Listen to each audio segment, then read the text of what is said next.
உங்களுக்கு என் அன்பின் வாழ்த்துக்கள். எப்படி இருக்கீங்க? நல்லா இருக்கிறீங்களா? இந்த நாள் உங்களுக்கு ஆசீர்வாதமான நாள். என்ன ஆண்டவர் வாக்கு கொடுத்திருக்கிறார். அவர் வாக்கு மாறாத தேவன். நீங்க விசுவாசித்து அந்த ஆசீர்வாதத்தை சுதந்திரித்துக் கொள்ளணும். என்னங்க சொல்றீங்க ஆசீர்வாதம்? நீ ஒரே போராட்டமா இருக்குது, யுத்தம் தான் நடக்குதுங்க, ஒரே போராட்டம் பிரச்சனையா இருக்குன்னு சொல்றீங்களா? அதுதாங்க கிறிஸ்தவ வாழ்க்கை. உங்களுக்கு போராட்டம் உண்டுன்னு ஆண்டு சொல்லி இருக்கிறார்ல, போராட்டம் உண்டு. மனிதர்கள், பொல்லாத மனிதர்கள், அப்புறம் பிசாசனுடைய கிரியைகள், இந்த போராட்டம்லாம் நமக்கு உண்டு. ஆனா நீங்க பயப்பட தேவையில்லை. ஆண்டவர் ஒரு ஆசீர்வாதம் வச்சிருக்கிறார். என்ன ஆசீர்வாதம் தெரியுமா? வெற்றி, ஜெயம் என்கிற ஆசீர்வாதம். அது எப்படிங்க நடக்கும் அப்படின்னு பார்த்தீங்கன்னா, யாத்ராம 14:14 ஆண்டவர் வாக்கு கொடுக்கிறார். கர்த்தர் உங்களுக்காக யுத்தம் பண்ணுவார், நீங்கள் சும்மா இருப்பீர்கள். என்னங்க, யுத்தத்துக்கு ஆள் வந்து நிற்கிறாங்க, சும்மா இப்படி இருக்க முடியும்? நம்மளும் ஏதாவது ஃபைட் கொடுக்கணும்ல. நீங்க சும்மா இருங்க, அவர் யுத்தம் பண்ணுவார். அதான் வாக்குத்தத்தம். அவர் யுத்தம் பண்ணினா வெற்றி உங்களுக்கு நிச்சயம், ஜெயம் பெறுவீங்க. அதான் உங்களுக்கு ஆண்டவர் கொடுக்கிற ஆசீர்வாதம். ஊழியத்துல பிரச்சனையா? பொல்லாத மனிதர்கள் போராடுறாங்களா?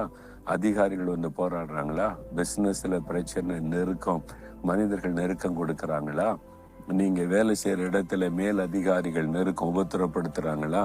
வசிக்கிற இடத்துல பொறாமை கொண்ட மக்கள் ஏதாவது வீண் பழி சொல்லி யுத்தம் பண்ணிக்கிட்டே இருக்காங்களா?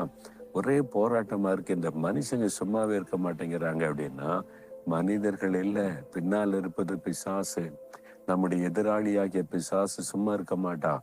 மனிதரை தூண்டி விடுவான், அதிகாரிகளை தூண்டி விடுவான், மேல் இருக்கிறவங்களை தூண்டி விட்டு நம்ம நெருக்க வைப்பான், யுத்தம் பண்ணி பார்ப்பான். நீங்க ஒண்ணும் பயப்படாதுங்க. அவனோடு யுத்தம் பண்ணனா சரியானவர் இயேசுதான். அவனை ஏற்கனவே ஜெயித்துட்டார். சிலுவையில ரத்த சிந்தி மறித்து உயிர்த்தெழுந்த போது பிசாசை ஜெயித்துட்டார், காலின்களை நசுக்கிட்டார். அவனுடைய வாள் தான் ஆடுது. சும்மா பயமுறுத்தி பார்ப்பானே தவிர உங்களை ஜெயிக்க முடியாது. நீங்க அவரை சார்ந்து கொண்டு எனக்காக கர்த்தர் யுத்தம் பண்ணுவார், அவர் பார்த்து கொள்வார், நீ சும்மா இருங்க, ஆண்டவர் அற்புதம் செய்வார். அவருக்கு ஒரு பெயர் உண்டு தெரியுமா? சேனைகளின் கர்த்தர், யுத்தத்திலே பராக்கிரமசாலியா இருக்கிற கர்த்தர். அவருக்கு ஒரு பெரிய சேனை இருக்கு தெரியுமா? கோடி கோடி கோடியான தூதர்கள். ஒரே தூதனை அனுப்பினா போதும், சத்தர்கள் காணாம போயிடுவாங்க. என்னுடைய ஊழிய பாதையில எத்தனையோ பொல்லாத மனிதர்களை சாத்தான் எழுப்பி என்னை முடக்கிவிட நினைத்தான். அதிகாரிகளை எழுப்பினான், கூட்டத்தை எழுப்பினான், எத்தனை விதமாக கிறிஸ்தவர்களை எழுப்பி எனக்கு ஒரு பேச வச்சான். என்ன நடந்தது? ஒண்ணு செய்ய முடியல. கர்த்தர் எனக்காக யுத்தம் பண்ணினார்.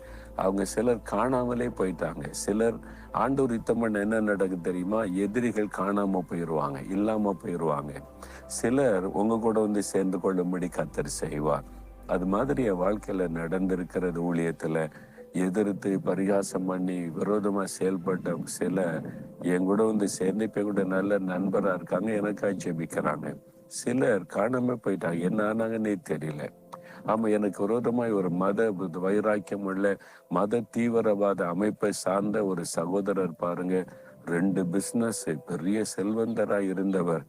அழிக்காம விட மாட்டேன், தடுக்காம விட மாட்டேன்னு சொல்லி என்னுடைய ஊழியத்தை தடுக்க என்னென்ன பிரச்சனை கொடுக்க முடியுமோ பொல்லாத மனிதர்களை எழுப்பினாரு, அதிகாரிகளை எழுப்பினாரு, என்னென்ன செய்யணுமோ எல்லாம் செய்தாரு. அந்த மாதிரி செய்தவர் நாங்க அமைதியா கர்த்தர் யுத்தம் பண்ணோம். இன்னைக்கு அவர் இல்லை, அவருடைய பிசினஸ் போச்சு, அவருக்கு உண்டானதெல்லாம் போச்சு, அவர் வீடுக்குள்ள இந்த மரியாதை போச்சு, ஆளே இல்லை, காணாம போயிடுவாங்க. கர்த்தர் யுத்தம் பண்ணினா அப்படிதான். அதனால நீங்க ஏன் பயப்படணும்? சும்மா இருங்க. ஆண்டவரே அவங்கள ஒண்ணு செஞ்சிடாருங்க, அவங்க மனம் திரும்பும்படி செய்யுங்க, அவங்கள ரட்சித்துருங்க அப்படின்னு மட்டும் ஜெபம் பண்ணிட்டு அமைதியா இருங்க. அவர் பார்த்து கொள்வார். எதுக்கு பயப்படுறீங்க? அவர் தான் யுத்தம் பண்ணுன்னு சொல்லிட்டார்ல. நீங்க சொல்லுங்க, ஆண்டவரே நீங்க எனக்காக யுத்தம் பண்ணுவீங்க, நான் சும்மா இருப்பேன். இந்த காரியத்துல நீங்க யுத்தம் பண்றதுனால எனக்கு ஜெயம், எனக்கு ஜெயம் கொடுக்கிற தேவனுக்கு ஸ்தோத்திரம். ஆமேன், ஆமேன்.